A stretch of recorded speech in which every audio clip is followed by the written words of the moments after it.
hoje a gente vai conversar sobre esse tema de intervenção e ocupação dos espíritos, que vem a ser nada mais do que a influência que os espíritos têm na nossa vida, no nosso dia a dia, e ao que eles se dedicam quando não estão mais aqui entre nós, na forma de espíritos encarnados, né?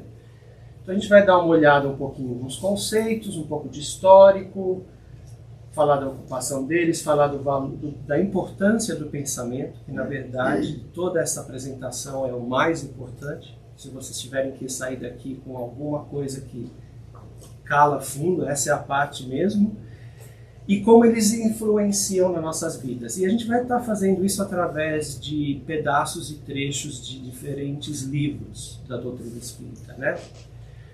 Então, o objetivo de hoje é realmente verificar esse relacionamento que nós temos.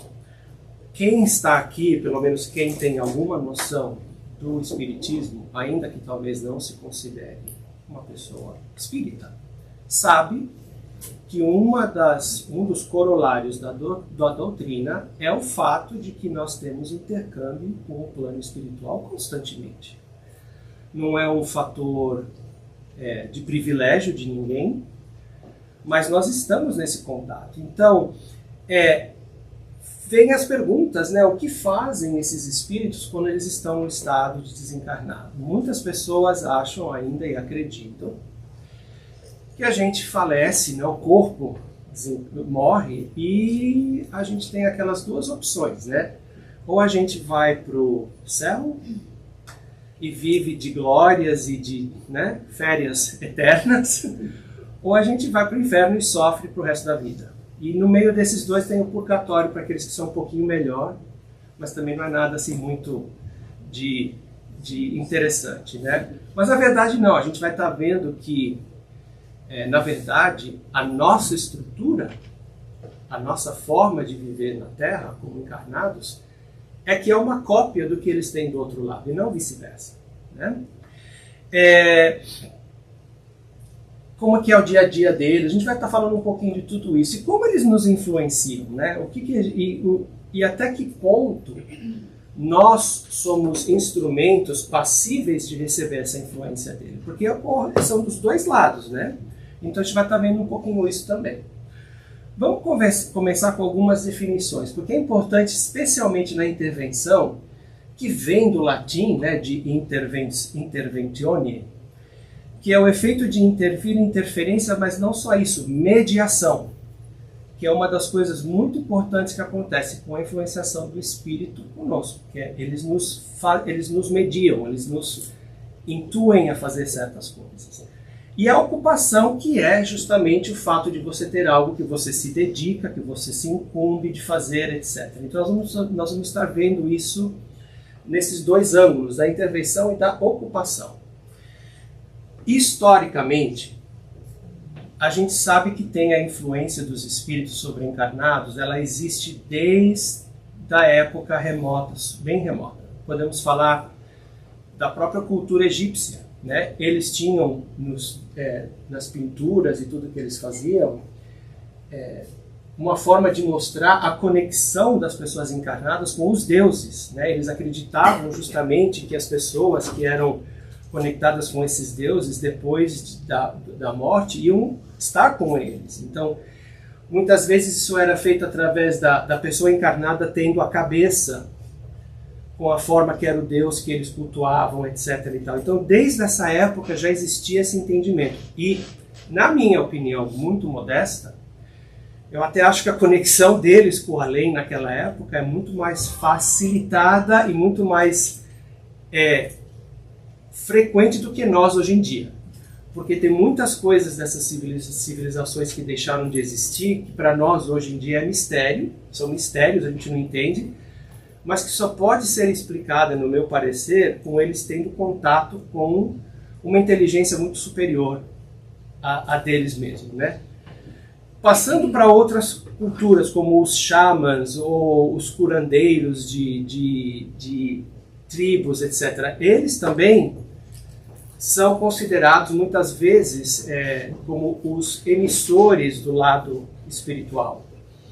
eram os que faziam as curas, né? Eram os que faziam os tratamentos das pessoas que estavam com doença, e eles tinham uma conexão.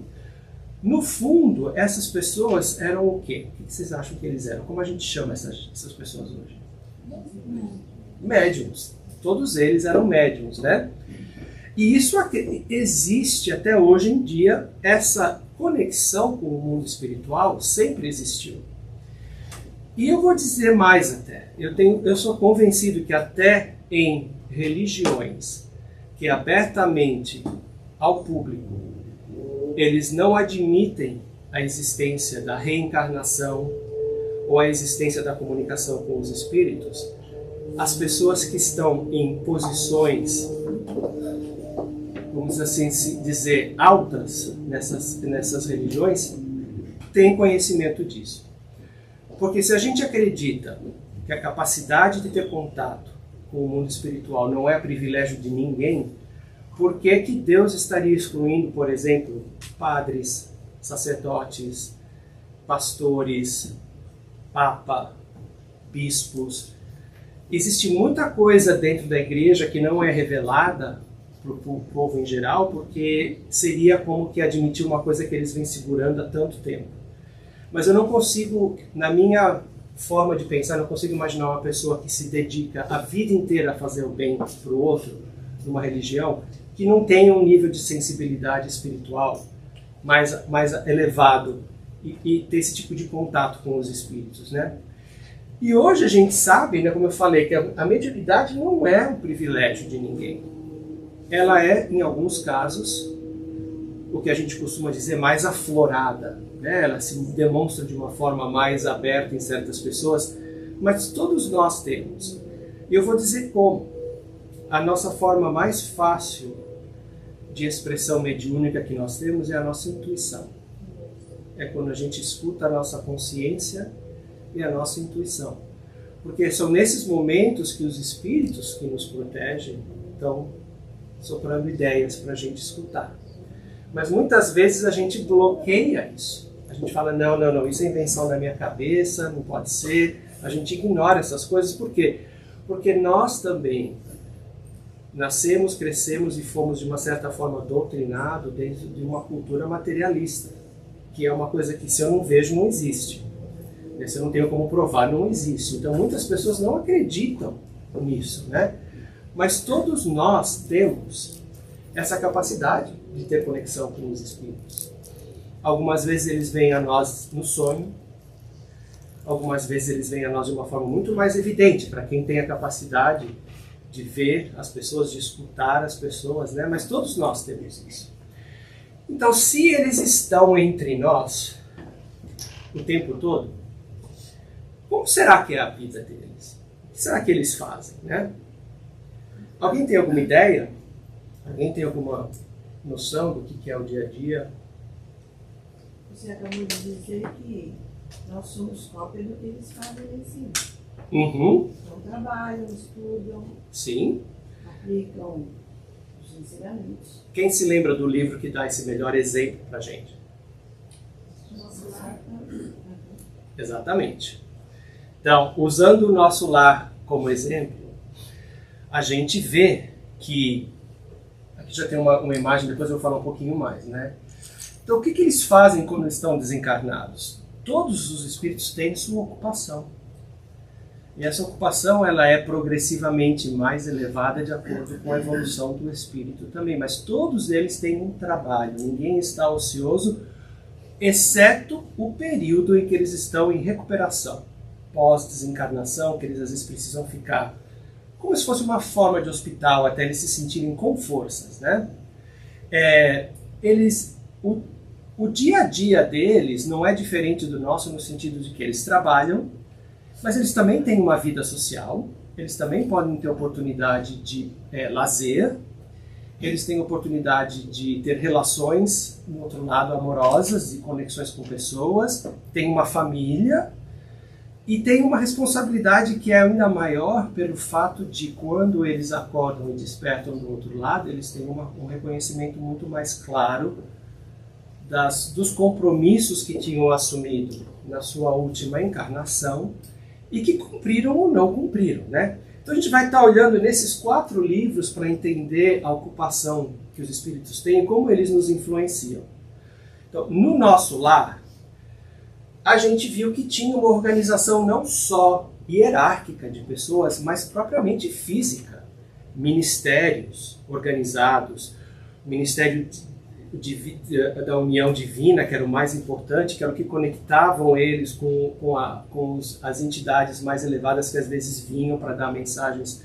Mas Ministério da Educação, da Regeneração, tinham vários ministérios. E dentro desses ministérios existiam as pessoas encarregadas deles com diferentes funções. E quando a gente vê o trajeto de André Luiz no nosso lar, a gente entende que ele entra nessa situação de convalescente, desencarnado, recuperado das zonas umbralinas, e entra como uma pessoa em recuperação. Tão logo ele se sentia com forças, ele já começou no papel de estudante, de observador, e para entender o que podia ser feito. Quando ele se encontrou numa condição melhor, ele já começou a ser contribuidor daquele lugar, né? Porque o nosso lar ainda está muito próximo da zona terrestre, então tem muita conexão com as energias daqui, né? E nesse momento, as pessoas que estão no nosso lar, não é que eles são espíritos elevados e de luz, eles ainda estão lutando com as próprias deficiências dele, os próprios problemas, né?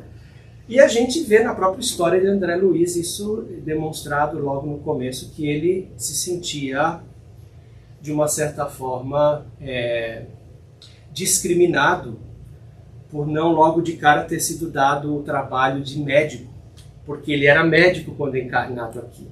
E quando ele desperta do outro lado, ele achava que ele ia levar as mesmas condições, os mesmos, né, privilégios de um médico. Mas aos poucos ele começou a entender que o conhecimento dele de médico daquele lado quase não valia para nada.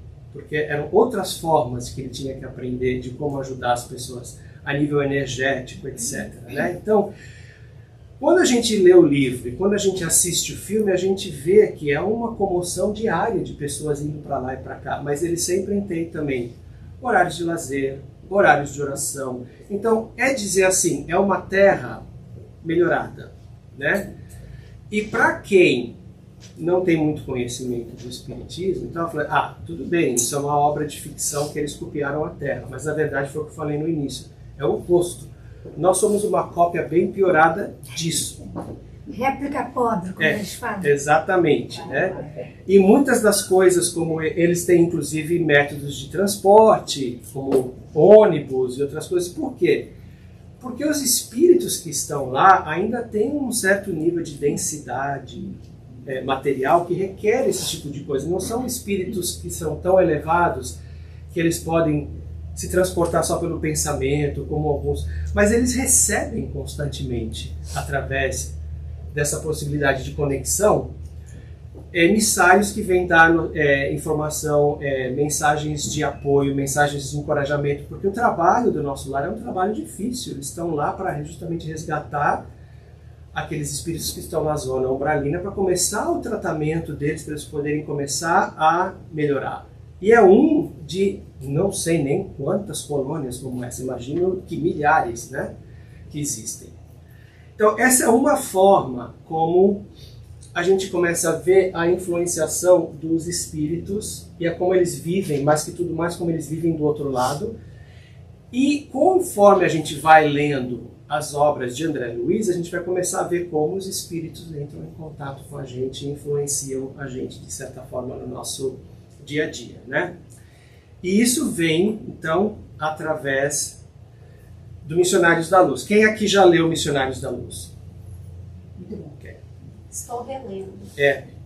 Eu estou também, porque de segunda-feira a gente está fazendo ele, né? Muito bom esse livro.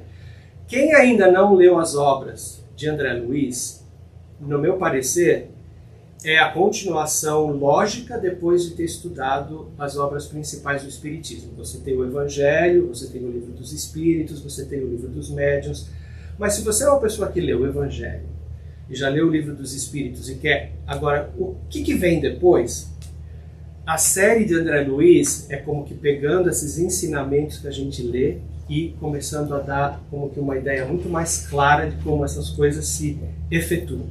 O Nosso Lar é justamente a descrição da vida espiritual e do acordar dele. Depois temos os Mensageiros. Mensageiros é justamente o início da vida de André Luiz como trabalhador, entrando em contato com as pessoas ainda encarnadas na Terra. Agora, os Missionários da Luz têm uma outra noção, que é falar dos que eles chamam de mistérios da reencarnação e do trabalho dos encarregados, né, de conduzir esse processo de renascimento. É um livro excelente e nós vamos se focar um pouquinho aqui na história do Segismundo, que é uma parte do livro só. O livro tem muitas outras coisas interessantes, né? Então, por que isso é importante? Porque a gente sabe que a gente tem que constantemente continuar na nossa luta de autoaperfeiçoamento, né? E a gente tem o nosso perispírito, que é a nossa conexão com o espírito e o corpo físico e o nosso registro de todas as nossas impressões, vivências de todas as encarnações, né? Então, essa história do Segismundo mostra pra gente como é que os espíritos influenciam até no momento de se preparar uma reencarnação de um espírito que está pronto para voltar, né? O livro do Missionários da Luz, em cada um dos livros do André Luiz, ele tem um mentor que o acompanha durante as experiências. Nesse livro é o Alexandre, né? Então vamos ver a história da reencarnação de Segismundo. E vamos ver que, se eu tentar ler aqui, eu não vou conseguir ler nada muito pequeno, tá? Então, André e Alexandre recebem a visita de uma entidade, já de uma elevada espiritualidade, né? Que pede a eles a preparação de Segismundo para voltar no plano físico, para a reencarnação. Mas vamos entender o histórico, porque algumas vezes a gente começa a ler essas histórias e aí elas vão se desenrolando e você fala, ai gente, não tinha nem ideia que isso ia acontecer, e aí explica tudo. Então tem três pessoas envolvidas nisso. A Raquel, o Adelino e o Segismundo. A Raquel era casada com o Adelino. O Segismundo, que tinha um olho na Raquel, através de artimanhas, desvia ela do caminho reto, ou seja, faz ela se envolver com ele, e assassina o Adelino em luta armada. Para quê? Para poder ficar com ela, né? Passam-se muitos anos, depois que Raquel e Adelino já reencarnam, mais alguns anos quando eles se tornam adultos, exatamente há 4 anos do momento em que estamos vivendo essa preparação, então 4 anos antes da preparação do Segismundo, eles se casam e têm um filho. Aí, na espiritualidade, está sendo preparado para que o Segismundo volte como um próximo filho do casal, né? Então, ele vai ser o segundo filho do casal com uma autorização espiritual para que eles possam tratar de purificar esse ódio, esse problema que teve. Mas tem um pequeno porém. Essa preparação é feita durante o sono, em que a Raquel e o Adelino, agora numa nova vida, por isso que tem essa imagem aqui, né? Eles estão dormindo, mas eles estão desdobrados do corpo físico, a entidade está lá trabalhando com eles. Eles começam a fazer a preparação e a aproximação já deles com um novo espírito. Porém, o Adelino, porque agora ele sabe que ele foi morto, né?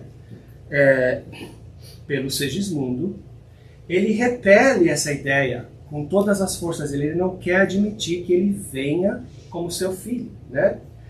Então, isso começa a complicar o trabalho da concepção dessa criança, porque eles não podem levar essa concepção a cabo até que exista um acordo entre eles. Todos eles têm que ter um acordo de que eu aceito essa minha nova encarnação nessa posição, né? Então, o Segismundo, no começo, ficou animado com a ideia, porque, obviamente, do outro lado, ele deve ter se, eu estou especulando, mas ele deve ter se dado conta que ele pisou na bola feio, cometendo aquele crime. Então ele falou, não, eu aceito. isso vai ser bom para mim, eu vou aprender a amar essa pessoa que eu tive um ódio e matei na outra vida. Mas ele começa a receber a influenciação também desse pensamento negativo do pai, futuro pai. E ele começa a se desanimar. E começa a não aceitar mais a ajuda da espiritualidade. Começa a se renegar também a essa situação. Né? Então, aqui a gente vê uma forma que os espíritos conseguem influenciar, que é até mesmo nesse período em que as pessoas já estão encarnadas, mas durante o sono existe essa possibilidade de conexão, né? Então é um exemplo muito importante, muito bonito de como a reencarnação é feita, porque nós somos participantes ativos, na maioria dos casos, do nosso processo reencarnatório. E em muitos desses casos a gente está aceitando dívidas de outras vidas com pessoas que a gente causou algum mal. Então é muito importante a gente entender que a espiritualidade sempre vai querer nos ajudar, mas a última decisão é nossa. A última decisão é nossa. Por isso que às vezes também você vê casos de que, infelizmente, essas influenciações negativas no plano material levam a mãe a fazer um aborto, por exemplo, para não querer ter o filho. E a gente não sabe explicar o porquê. Existem conexões do outro lado que estão influenciando, às vezes, essa pessoa, essa decisão, né? Então, é uma das grandes formas. O outro livro que a gente vai ver é Os Domínios da Mediunidade, que é um outro livro do André Luiz, e esse é dedicado totalmente a explicar o processo da mediunidade, né? Eu vou ver se eu consigo fazer a letra aqui um pouco maior para mim, porque... agora deu. Né? Então, e ele deu uma coisa assim, ele virou de ponta cabeça, né, a história. Ele está oferecendo uma visão do céu para a terra, ao invés da visão da terra para o céu, né? Então, ele, inclusive, fala muito da ciência, né? Na jornada evolutiva do espírito, explica e fala: a ciência, buscando compreender cada vez mais os fatos da alma humana, muitos deles, na verdade, ligados ao intercâmbio dos dois planos, vem compreendendo os sublimes nuances da mediunidade. E é verdade, hoje em dia a gente já tem foto de áurea, coisas que a ciência já está começando a admitir que não tem outra forma de explicar isso a não ser essa comunicação entre os dois planos, né? Então, vai chegar um momento aqui na Terra que a evolução da humanidade não vai ter nem sem dúvida nenhuma desse intercâmbio. Vai ser uma coisa muito natural, né? E o que eu acho mais importante daqui que a gente tem que entender é o que eu pus aqui embaixo em negrito, que é, na verdade, nossa mente é o nosso endereço e nossos pensamentos são as nossas criações de luz e sombra, de liberdade ou escravidão, de paz ou tortura. Muitas vezes a gente pensa, não fazer o ato, ou não levar até ao final um ato, é suficiente. Na verdade, não é. Porque nós vamos ver agora na próxima parte que o pensamento em si, ele é uma forma. Ele é uma forma que ele não é visível para nós. Porém, ele é visível para os espíritos, né? Então, vamos falar um pouquinho sobre o pensamento, né? Fora de seu raciocínio ou a inteligência, na doutrina espírita, ele é associado à formação de ideias, que é o que nós chamamos as formas pensamentos, né? O que vem a ser essas formas pensamentos? Isso também vem dos mecanismos da mediunidade. Emitindo uma ideia, passamos a refletir as que se lhe assemelham.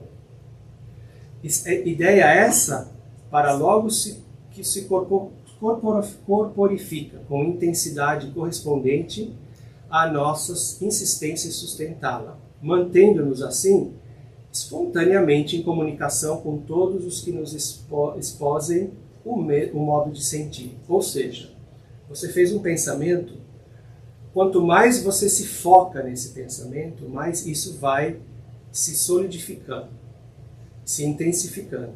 E você começa então a se conectar com aquelas influências que têm a mesma forma de pensar.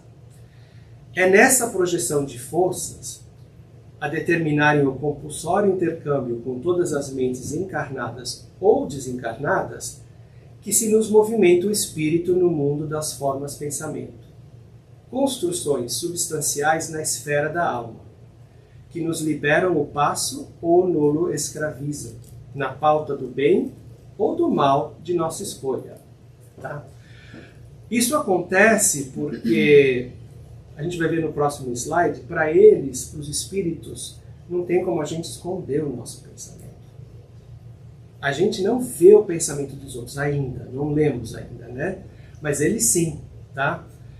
Então, está dizendo aqui, isso acontece porque a maneira do homem que constrói estradas para a sua própria expansão, ou que talha algemas para si mesmo, a mente de cada um, pelas correntes de matéria mental que exterioriza, eleva-se a gradativa libertação no rumo dos planos superiores, ou estaciona nos planos inferiores, para como quem traça vasto labirinto aos próprios pés. Então nós temos esse controle. Ninguém está empurrando a gente na direção de um do outro.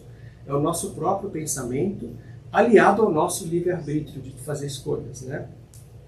Mas como é que essas pessoas, esses desencarnados, captam esse nosso pensamento? Quando nós, encarnados, nos lembramos de alguma coisa, a gente cria uma memória sobre isso, né? Como se fosse uma fotografia, uma visão, alguma coisa. Os encarnados que estão do nosso lado não conseguem ver isso.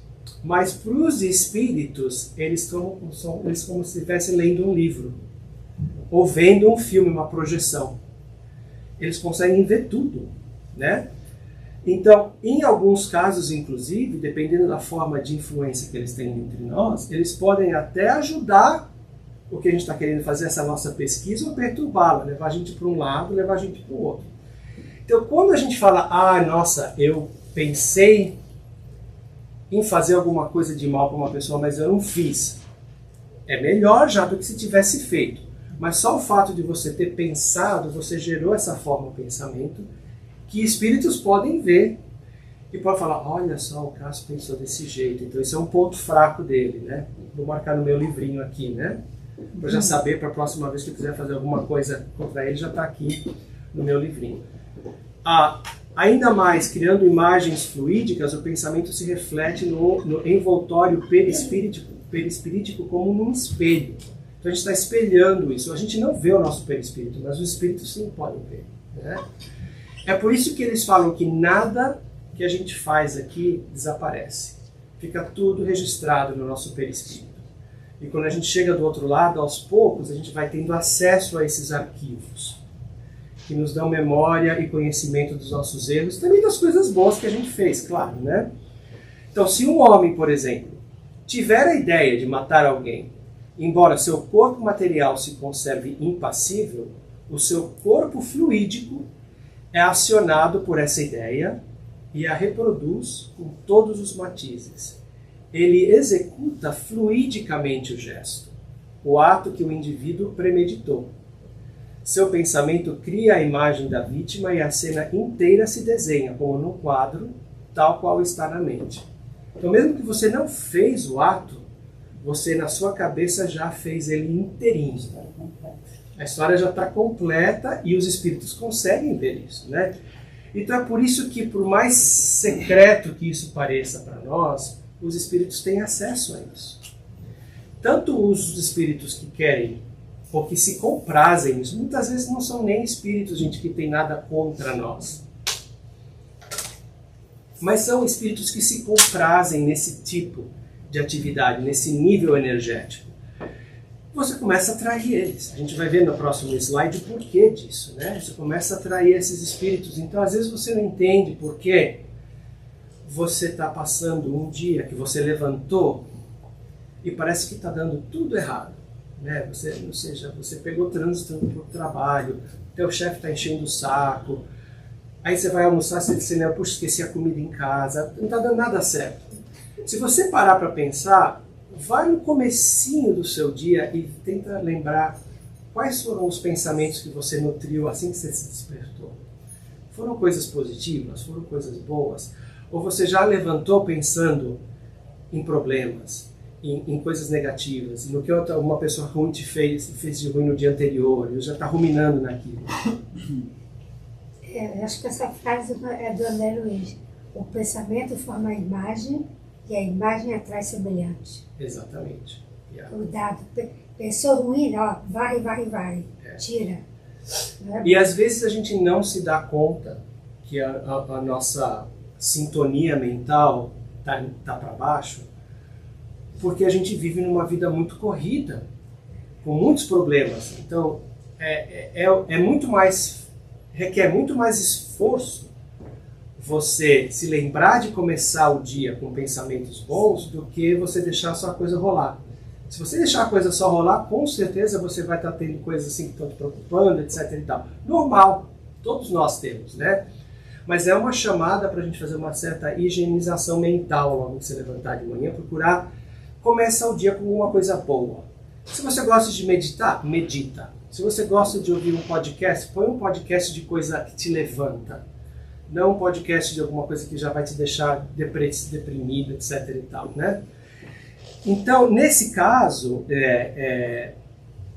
tem até um pedacinho aqui dos obras póstumas que eu quero falar também, né? Que eles veem as impressões interiores que se refletem nos traços fisionômicos, a cólera, a alegria, a tristeza, a alma, porém vê nos traços da alma os pensamentos que não se exteriorizam.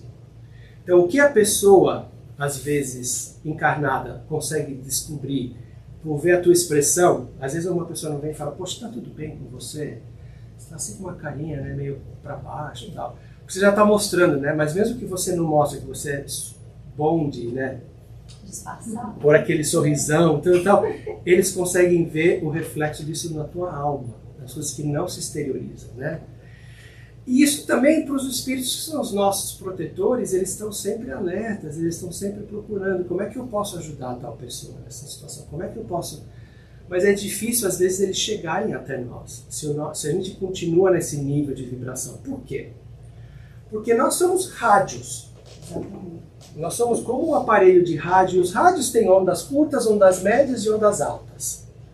Se você quer escutar FM, você precisa estar sintonizando com o canal de FM. Você precisa botar o teu rádiozinho lá na faixa de FM. Para quem sabe ainda que é um rádio, né, gente? Tem essa, porque eu estou olhando aqui algumas caras pensando, o que é isso, né? Isso aqui é aqueles, né? Coisa antiga. Mas os rádios da minha época de criança eram assim. Você tinha que mudar a faixa, você tinha onda curta, onda média e ondas altas. Ondas curtas era muito raro você pegar qualquer coisa, era pouca estação. Ondas médias era o AM. E esse era o FM, onde eu ia escutar minhas musiquinhas, né, que eu gostava. Nós somos assim, gente. Se você está sintonizado em onda, vamos dizer que isso aqui corresponde aos níveis de frequência espiritual. Se você está em onda curta, você só vai ter influência de espírito que está em onda curta. Você só vai conseguir ter influência de ondas altas se você tiver essa mesma frequência, né? Então é por isso que quando a gente fala, nossa, como é que eles influenciam a gente? Começa conosco. Você abriu as portas, eles estão conosco o tempo todo, né? Então, a tua atitude desse momento pode estar atraindo espíritos de vibração mais alta. Daqui meia hora você pode estar atraindo. Então, é uma constante, né? E é isso que às vezes a gente não entende, porque a gente tem tantos altos e baixos durante o dia também, né? E muitas das formas como hoje em dia a gente trata pessoas que têm esses picos é com medicina. E a pessoa se esquece de tratar o lado espiritual, né? Bipolaridade, depressão, esquizofrenia, não sei como fala em português, o ADHD, hiperatividade, tudo isso. Não quero dizer que a gente tem que ignorar a medicina. A medicina desenvolveu esses remédios porque Deus permitiu. Se Deus não tivesse permitido, não existiriam esses remédios. Mas o problema é que, ainda hoje em dia, existe a falha. A medicina só olha o lado físico. Não se preocupa com o lado espiritual. Então, para muitas dessas pessoas, o que o remédio está fazendo é tratar só do sintoma, não da causa raiz do problema. Exato. E essas pessoas passam uma vida inteira se medicando quando poderiam ter feito um trabalho dos dois lados. Você primeiro precisa arrumar o corpo. Se você está numa crise e tal, não adianta você querer falar para a pessoa, olha, vamos conversar sobre espírito, não. Sobre influência. É que nem se a pessoa está com fome, você precisa dar de comer antes de você falar de qualquer outra coisa. Primeiro você ajuda o corpo, mas a hora que o corpo se reequilibrou, quimicamente, tem esse outro lado, né? De ajudar as pessoas também a entender o que está causando isso. Por isso que é muito importante fazer terapia, que ainda eu acho que é uma das poucas formas que se aproximam um pouco mais de um auxílio espiritual, porque faz a pessoa refletir, faz a pessoa entender quais são meus traumas, talvez que me causaram isso, etc. E começar a trabalhar. Porque, gente, no fundo, é bem isso mesmo. Se as nossas ondinhas estão assim legal e tal, a gente está falando com esse povo aqui. Ó. Se a gente está hot mess, como aqui embaixo, a gente vai estar conversando com... A gente vai estar desse jeito, sendo influenciado por... Então, nós temos... O bonito disso é que nós temos o controle. Ninguém está sendo vitimizado, dizendo, ó, você só vai ter influência. Não, a gente tem controle sobre isso. E é uma questão de escolha, mas é uma questão de escolha que requer trabalho. Requer muita disciplina da nossa parte. Porque hoje em dia, ainda mais com a facilidade que nós temos de receber informação de diferentes canais, é muito diferente do que da época desse radinho aqui. Nessa época você tinha o radinho, você tinha a televisão. Hoje em dia você tem a mídia social, a internet, os chats, tudo isso daí que você em instantes está recebendo notícias de toda parte do mundo, boa e ruim. Só que ainda nós temos uma tendência muitas vezes também de ir mais para o lado das coisas das desastrosas, né? Drama, né? É. Vou dar um exemplo claramente. Terremoto que aconteceu agora em Mianmar. Eu assisti um vídeo porque me chamou a atenção, porque realmente é uma coisa assim... A partir daquele momento, a única coisa que aparecia na minha rede social era a coisa do terremoto.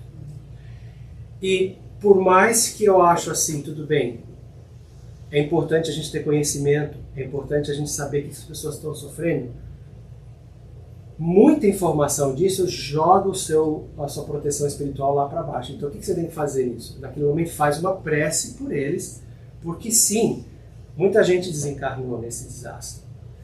Né? E então a gente tem que ter piedade. Carne massa para cá, bombando.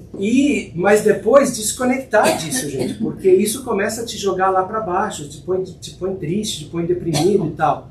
Então, se informem do que é importante para vocês, mas depois vai atrás de vídeo de cachorrinho bonitinho, de coisa que te faz dar risada, de música que você gosta, porque a gente precisa aprender a usar... Levar a onda. Exato, a gente precisa aprender a usar essas redes sociais e esses canais para nos elevarmos, não ficar jogando a gente lá para baixo, né? Por exemplo, eu fiz uma decisão pessoal de não ter mais nada de informação de notícias. Não quero saber de notícia nenhuma. Por quê? Porque eu me sinto numa condição de que eu não posso mudar o que está acontecendo individualmente, mas o que acontece? Eu entro em pânico. Então eu deixei, então eu estou vivendo numa dessas de que ignorância realmente é um privilégio. Né? Mas se eu vejo que tem alguma coisa que eu posso fazer no meu âmbito pessoal, de comunidade, que pode ajudar, opa, tô lá. Mas esse negócio de ver notícia por ver notícia, para depois ficar falando, porque falando... Não, para quê? Isso só polui a nossa mente. Se preocupa com outras coisas, se preocupa com coisas que você possa ajudar. Fechei meu Facebook. Eu já não tenho desde, não sei quando. Fechei mais de um ano. Então, por último, a gente vai falar do Livro dos Espíritos, a pergunta 459. Os Espíritos influem sobre os nossos pensamentos e as nossas ações? Então, nesse sentido, responde os Espíritos, a sua influência é maior do que supondes, porque muito frequentemente são eles que vos dirigem. Né? E aí na 460, temos pensamentos próprios e outros que nos são sugeridos. Aí ele explica que vossa alma é um espírito que pensa.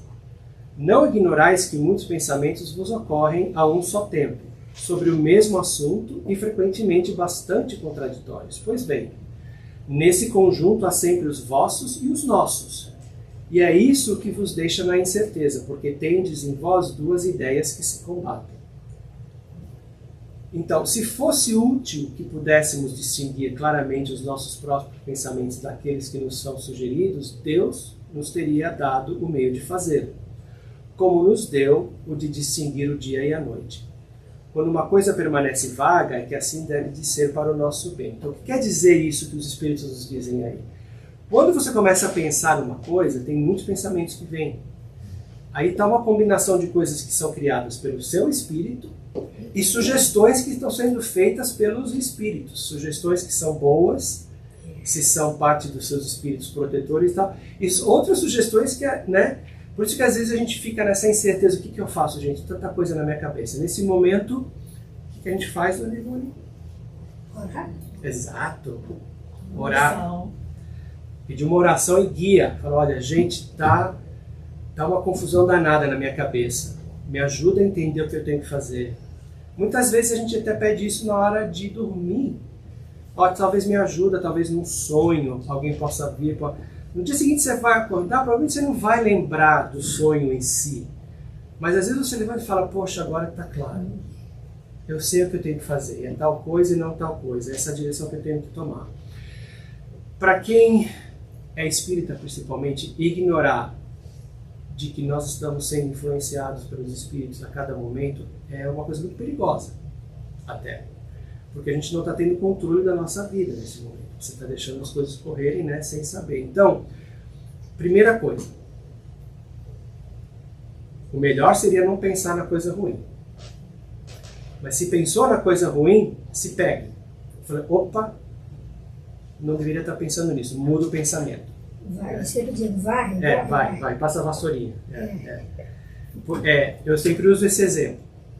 Porque é um exemplo que é muito fácil da gente aplicar na vida do dia a dia, né? Quem aqui dirige para o trabalho, pega trânsito? Ninguém? Não? Ninguém trabalha aqui? Vocês mesmo. É todo mundo home office aqui? Ele vai caminhando, todo vai caminhando. Quem aqui já ficou irado no trânsito quando alguém deu uma cortada, entrou? Tá. Quem aqui teve uma reação quando isso aconteceu? Mesmo que a pessoa não ouviu, você falou, né? Seu pensamento falou. Nessa aí não precisava nem o pensamento, você falou mesmo. Fala mesmo. É que não saiu do seu carro, você estava só lá dentro, né? Legal. Então, vamos fazer um exercício. A próxima vez que isso for acontecer, vê se você consegue se pegar e não falar. A palavra tem peso específico, como diz o Leandro. Então, Cuidado. porque esse é o primeiro passo. Também ninguém vai acordar amanhã sendo santo, que não vai, né? A pessoa te dá aquela cortada assim, que você quase bate seu carro, que você vai falar, vá com Deus, meu filho. Ninguém vai conseguir fazer isso. Mas pelo menos se deu aquela raiva, morde o lábio. Ninguém vai acordar santo, mas vamos tentar acordar santo. Morde o lábio e não fala.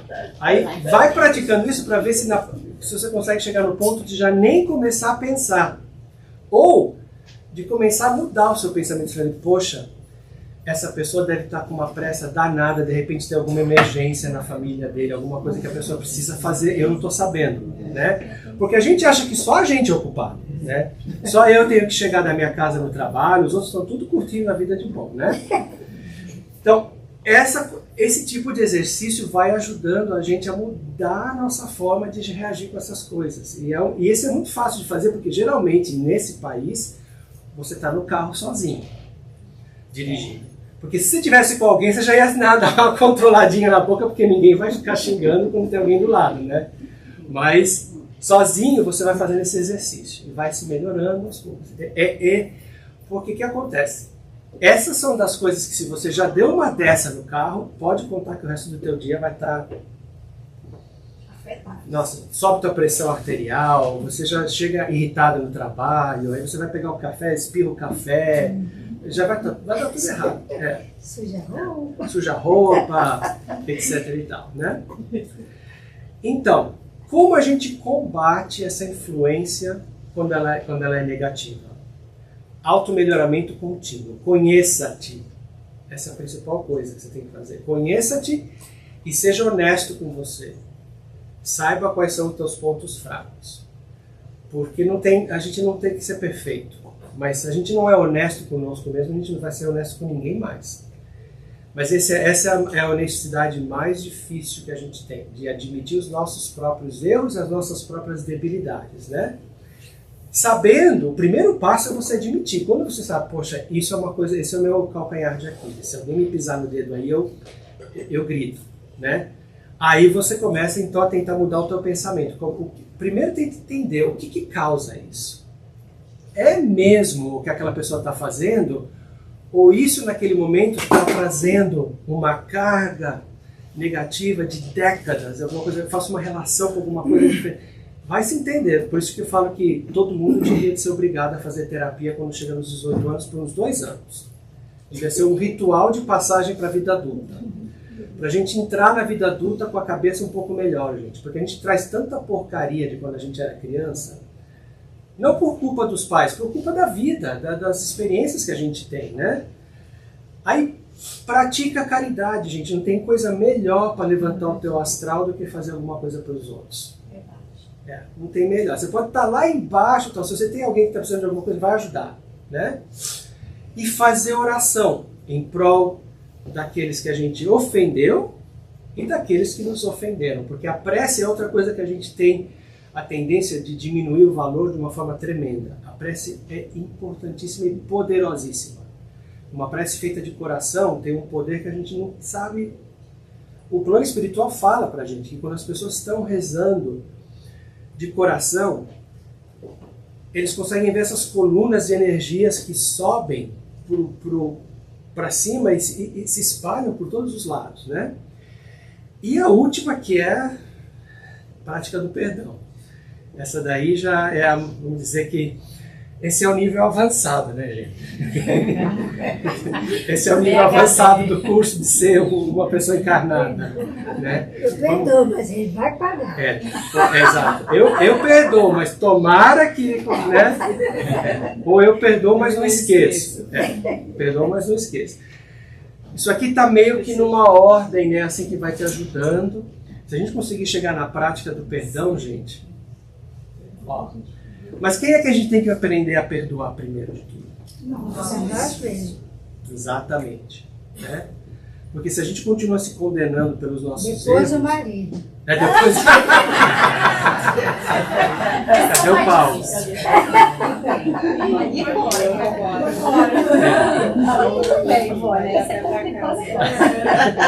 Aí complicou, né, Ivone? Por que a gente precisa perdoar a nós mesmos primeiro? Porque a gente entende que não é perfeito, né?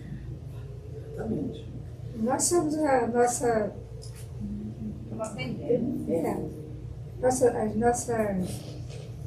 Esqueci a palavra. Porque nós não podemos doar aquilo que a gente não tem. Exato. Se a gente não tem perdão para nós mesmos, como é que a gente vai poder doar perdão para o outros? outro. Precisa começar conosco.